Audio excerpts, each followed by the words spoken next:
நான் இந்த கூட்டத்தில் ஒரு கேள்வியை முன்வைக்கிறேன். தயவு செய்து உங்கள் நெஞ்சுரைத்து தொட்டு பேசுங்கள்.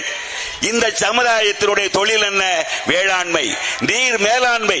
வேளாண்மையும் நீர் மேலாண்மையும் ஒருங்கே செய்த இந்த சமுதாயம் நீராணிக்கர், குளத்துப்பள்ளர், குளத்து குடும்பர் என்று பல்வேறு பெயர்களால் அழைக்கப்பட்டு இந்த நில வளத்தை, நீர் வளத்தை காப்பாற்றிய, காலங்காலமாக காப்பாற்றி இன்றைக்கும் அது அடிச்சுவடோடு இருக்கக்கூடிய நீர்காத்த ஐயனாராகவும் நீர்காத்த கற்பனாகவும் கரைகளில் எல்லாம் தெய்வங்களாக வாழ்கின்ற இந்த சமுதாயத்துடைய வரலாறு தெரிந்து கொள்ளுங்கள்.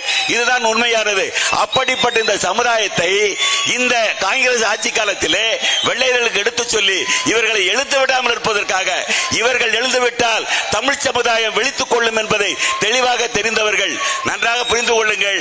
இலங்கை யுத்தத்திலே நம்முடைய பேதகு தலைவர், உலக தமிழர் ஒப்பற்ற தலைவராகக்கூடிய பிரபாகருடைய தம்பிகளாக இருந்து தற்கொலை படைகளாக களமாடியவர்களை பெரும்பாலும் பள்ளர்கள் என்பதை உலகம் அறிகிறது.